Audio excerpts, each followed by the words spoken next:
मैंने अपनी बहन को खोया इमरजेंसी में। आप लोग कुछ पढ़ते लिखते नहीं, कुछ जानते नहीं। आपको मालूम है मैंने अपनी बहन को इमरजेंसी के कारण खोया है, क्योंकि इमरजेंसी में डॉक्टरों ने मेरी बहन को नकली खून चढ़ाया था। इमरजेंसी क्या है? देखिए, जब विपक्ष एक तरफ हो गया था तब इंदिरा गांधी जी ने इमरजेंसी लगाई थी। तो क्या हुआ था उस वक्त? पर आपने 3-4 बार बीबीसी का जिक्र किया। अब मैं आपसे सुनिए ना, मैंने आपसे सीधा सवाल पूछा। मैंने पूछा, एक तरफ भारत की सुप्रीम कोर्ट फैसला सुना रही है कि ये सच है, दूसरी तरफ बीबीसी उसके अगेंस्ट दिखा रहा है कि नहीं ये सच है। लेकिन दुर्भाग्य से मानवी जैसे लोग आज भी गोरों के मानसिक रूप से गुलाम हैं, इसलिए उनको भारत की सर्वोच्च अदालत नहीं, उनको बीबीसी का एजेंडा दिखता है। और यही इस देश का दुर्भाग्य है। जब तक इस तरह से भारत में जो ब्राउन अंग्रेज है ना। तो दोस्तों, ये वीडियो आप लोग जो देखने वाले हैं ना, मानवी तनेजा और अशोक श्रीवास्तव जी के बीच में। मानवी तनेजा जी को अशोक श्रीवास्तव जी ने इस तरीके से धोया है ना, गदगद कर दिया है ना, कि आपका भी सीना देख के गदगद हो जाएगा। इसलिए आपसे रिक्वेस्ट रहेगी, वीडियो को आखिर तक देखिएगा। ये डिबेट काफ़ी लंबा था, काफ़ी बड़ा था, सो कट पिट करके छोटा सा बनाया गया है। वो छोटा सा डिबेट का मेन पार्ट है, उसको आपको देखना बेहद जरूरी है। यहाँ पर मानवी तनेजा जी आज पर अशोक श्रीवास्तव जी ने अपने गृहस्थ जीवन के बारे में, मतलब कि अपने लाइफ में जो इमरजेंसी में उनकी क्या सिचुएशन थी उसके बारे में बताया है। और यहाँ पर जो और लोग बैठे थे उनके साथ, उनके इमरजेंसी के सिचुएशन के बारे में बताया। जब मानवी तनेजा यहाँ पर बोली ना कि ये इमरजेंसी पिक्चर जो कंगना रनौत की प्रोपोगंडा है, जब वो पिक्चर नहीं देखी, जब वो कुछ इमरजेंसी के बारे में जानती नहीं, तो वो कैसे बोल दी ये प्रोपोगंडा है, ये कैसे बोल ही दी। हालांकि आप लोग चलिए वीडियो को देखते हैं, उसके बाद वीडियो को लास्ट में बात करेंगे। वीडियो के काफ़ी मजेदार और शानदार होने वाला है। वीडियो नीचे सब्सक्राइब का बटन उसको प्रेस करके नोटिफिकेशन बेल को जरूर ऑन करिएगा। वीडियो को लाइक करिएगा ताकि हमारी वीडियो सबसे पहले आप तक पहुंचे। चलिए वीडियो को देखते हैं। मानवी तनेजा, आपने, मुझे नहीं मालूम आपने फिल्म देखी या नहीं देखी, कुछ लोग इसे प्रोपेगेंडा फिल्म कह रहे हैं, क्या कहेंगी आप? देखिए, मेरे को बहुत दुख लग रहा है कि इस वक्त जो बॉलीवुड है वो दो हिस्सों में बंट चुका है। एक बॉलीवुड जो सिर्फ एंटरटेनमेंट के तहत पिक्चर बनाता है, जो लोग देखना पसंद करते हैं, और दूसरा जो है वो सत्तावुड बन चुका है। कहीं ना कहीं प्रोपेगेंडा के तहत वो पिक्चर बनाते हैं। जैसे पहले आई कश्मीर फाइल्स, फिर केरला स्टोरी, अब कंगना की आने वाली इमरजेंसी और ये साबरमती रिपोर्ट। तो कहीं ना कहीं ये सिर्फ एक प्रोपेगेंडा के तहत बनाते हैं, जो लोग मुझे लगता है पसंद नहीं करते। अभी मुझसे पहले जो स्टार्टिंग में किसी ने बोला कि विक्रांत मैसी ने बोल दिया कि मैं रिटायर हो रहा हूं, क्योंकि कहीं ना कहीं उसने अपने फैंस को बहुत निराश किया है। फैंस बहुत उदास हो गए कि एक तरफ आप बनाते हैं 12th फेल मूवी, जिसमें आप बोलते हैं कि सरकार चाहती नहीं कि देहाती लोग पढ़े, क्योंकि अगर वो पढ़ेंगे तो उनका वोट बैंक असर करता है। वहां से उसको बहुत सराहा और वो कहीं ना कहीं रातों रात बहुत फेमस स्टार बन गया, बहुत पिक्चर मिल गई। और एक तरफ आप एक प्रोपेगेंडा के तहत पिक्चर बनाते हैं। दूसरी बात मैं बोलना चाहती हूँ कि अगर आपको इतिहास दिखाना ही है तो बीबीसी की डॉक्यूमेंट्री आई थी 2023 में। 2023 में आपने बीबीसी की डॉक्यूमेंट्री को बैन कर दिया। तो बीबीसी की डॉक्यूमेंट्री भी इसी चीज पे थी, गोधरा कांड पे। तो आप उसको दिखाने देते, उसको आपने बैन कर दिया। लेकिन ये सत्तावुड ने प्रोड्यूस करी है, ये जो डायरेक्शन है वो सत्तावुड से है, इसलिए आप उसको दिखाना चाहते हैं। कहीं ना कहीं आपके फैक्ट्स यहाँ पे ठीक नहीं है, क्योंकि पिक्चर में सच्चाई कुछ और थी, दिखाई कुछ और गई। मानवी तनेजा, एक सवाल पूछूं। आपने कहा इमरजेंसी प्रोपेगेंडा फिल्म, आपने इमरजेंसी देखी है या एक मिनट मेरा सवाल पूरा हो जाए। आपकी जो उम्र है वो उस उम्र में जाहिर सी बात है आपने इमरजेंसी देखी नहीं होगी, जो इमरजेंसी थी। आपने अभी फिल्म भी नहीं देखी, आपने अभी इमरजेंसी भी नहीं देखी, और आप बिना फिल्म को देखे, बिना इमरजेंसी को देखे, बिना इमरजेंसी को अनुभव किए आपने छूटते कह दिया प्रोपेगेंडा फिल्म है। किस आधार? देखिए, ये 2024 से पहले रिलीज होने वाली थी इमरजेंसी। कहीं ना कहीं मेरा सवाल समझिए ना, मानवी जी मेरा सवाल समझिए, एक मिनट, मैं बिल्कुल मेरा सवाल समझिए ना, मेरा सवाल क्या है, मैं कह रहा हूं आपका सवाल समझिए। मैं आपसे पूछता हूं इमरजेंसी के बारे में कितना जानती हैं आप? मैं आप मुझे क्या जानना चाहते हैं? आप मुझे बताइए इमरजेंसी के बारे में क्या जानती हैं? इमरजेंसी, देखिए, अगर ये इमरजेंसी बनाई होती नॉर्मल किसी, मैं इमरजेंसी बनाई नहीं, मैं कह रहा हूं इमरजेंसी के बारे में कितना जानती हैं आप? इंदिरा गांधी जी के ऊपर है इमरजेंसी। इमरजेंसी क्या है? Iron lady. इमरजेंसी क्या है? देखिए, जब विपक्ष एक तरफ हो गया था तब इंदिरा गांधी जी ने इमरजेंसी लगाई थी। तो क्या हुआ था उस वक्त? नहीं, और इमरजेंसी में क्या हुआ था इमरजेंसी में?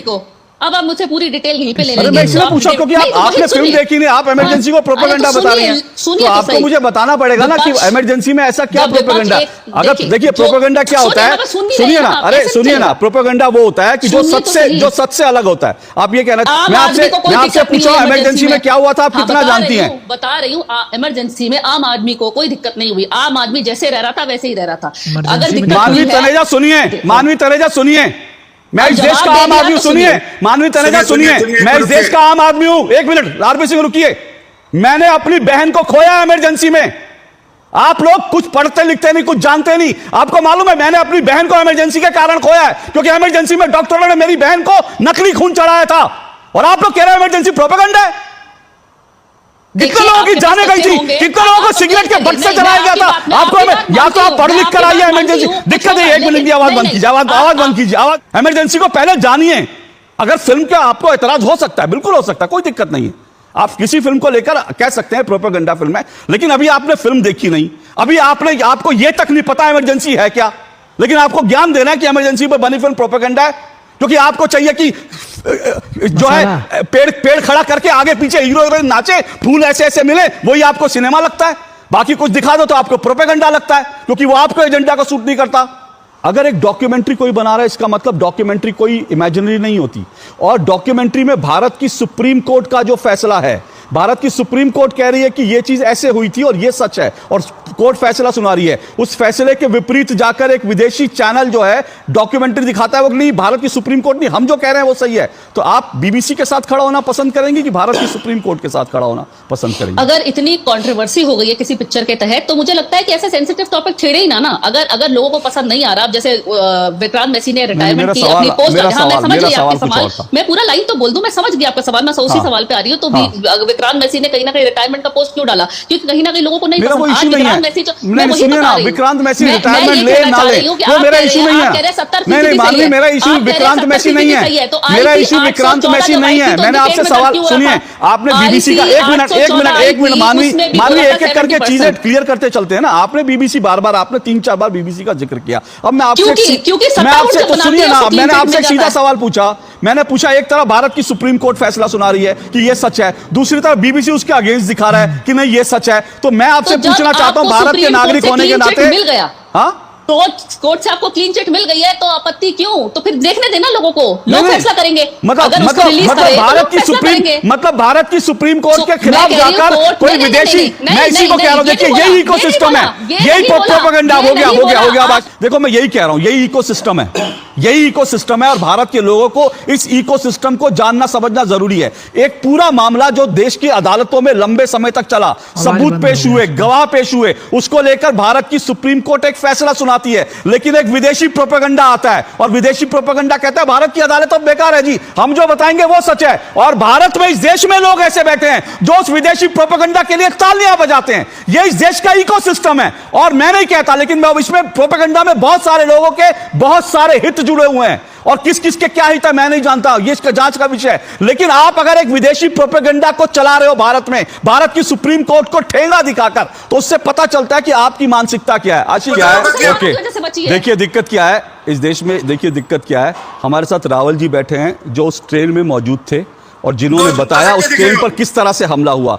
हमारे साथ आरपी सिंह जी बैठे हैं जिन्होंने कश्मीर में तिरंगा फहराने की कोशिश की थी, और उनको जो है उसको उठा करके उनको जेल में डाल दिया गया था। उन्होंने डंडे खाए थे कश्मीर में तिरंगा फहराने के लिए। हमारे साथ आशीष जोशी हैं जिन्होंने वहां पर लाइव रिपोर्टिंग की थी गोधरा के बाद। यहां पर मैं मौजूद हुई जिसने अपनी बहन को इमरजेंसी में खोया। लेकिन इकोसिस्टम क्या है जो जिसमें मानवी जी जैसे लोग पलते हैं बढ़ते हैं, वो इकोसिस्टम है। रावल जी झूठ बोल रहे हैं, आशीष जोशी झूठ बोल रहे हैं, वो तो घूमने गए थे, वो तो डल में जो है आरपी सिंह जी वो कर रहे थे, और मेरी बहन को किसी ने नहीं मारा, वो तो जो है मेरी बहन। तो आप सबका सच जो है अस्वीकार कर दो। कश्मीर में जो कुछ हुआ वो भी नहीं हुआ, उनके दादाजी ने उनको जो कहानी सुनाई वो कहानी सच है, बाकी सबका जो सच है वो झूठ है। तो आपके दादाजी का सच होगा, आपके दादाजी को किसी ने बचाया होगा, लेकिन 5 लाख लोगों ने जिन्होंने भागे, और वो लोग जिनको घर में मुसलमानों ने पनाह दी और जिनको पनाह देकर जिनका पता दे दिया, उनका सच भी है। मानवी जी आज सच आपका नहीं होता, जो सच आपने देखा, आपने सुन लिया, आपने व्हाट्सएप पे पढ़ लिया, वही सच नहीं होता। इस देश का दूसरा सच भी है, थोड़ा पढ़ना लिखना भी चाहिए। जब मॉडलिंग से फुर्सत मिले थोड़ा इतिहास को पढ़ लीजिए, और कम से कम भारत की सर्वोच्च न्यायालय पर यकीन रखिए। ये नहीं कि बीबीसी ने कह दिया वो सच है, क्योंकि वो गोरे चिट्टे लोग हैं। बीबीसी है वो कहेगा वो सच है, क्योंकि बीबीसी ये जो दिमाग में घुसी हुई है ना कि अंग्रेजों ने हम पर रूल किया तो गोरा चिट्टा जो होगा वो सही कहेगा, अपने दिमाग से निकाल दीजिए। गोरों ने जब राज किया था। आज हम गोरों के गुलाम नहीं है, लेकिन दुर्भाग्य से मानवी जैसे लोग आज भी गोरों के मानसिक रूप से गुलाम है, इसलिए उनको भारत की सर्वोच्च अदालत नहीं, उनको बीबीसी का एजेंडा दिखता है। और यही इस देश का दुर्भाग्य है। जब तक इस तरह से भारत में जो ब्राउन अंग्रेज है ना, जब तक ये लोग बैठे हुए हैं, तब तक बीबीसी का एजेंडा इनको सच लगता है। यही इस देश की दिक्कत है, यही दुर्भाग्य है। और जब तक ये जो ब्राउन अंग्रेज जो है ना, जब तक ये भारत की मिट्टी से नहीं जुड़ेंगे, जब तक भारत को समझेंगे नहीं ना, तब तक इस देश में इस तरह के एजेंडे चलते रहेंगे, क्योंकि कोई ना कोई लोग आएंगे और इस एजेंडे को आगे बढ़ाएंगे। लेकिन इस एजेंडे का सच जो है हम आपको दिखाते रहेंगे। और यह सच जो है, आज साबरमती का, गोधरा का सच भी आपके सामने है, आज इमरजेंसी का सच भी आएगा, तब भी हम आपको बताएंगे। और साथ साथ कश्मीर का सच, वो किसी से नहीं छुपा। कोई अगर आंखें बंद करना चाहे तो उसकी इच्छा है। तो यहाँ पर आप लोगों ने वीडियो देखा किस तरीके से यहाँ पर मानवी तनेजा जी को किस तरीके से यहाँ पर अशोक श्रीवास्तव ने धोया है।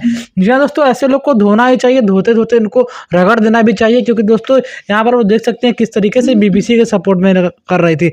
भारत में रहती हैं, भारत का नमक खाती हैं, भारत का रोटी खाती हैं, भारत में रहते हुए बीबीसी का सपोर्ट कर रही हैं, अपने न्यायालय का, उच्च न्यायालय का सपोर्ट नहीं कर रही हैं।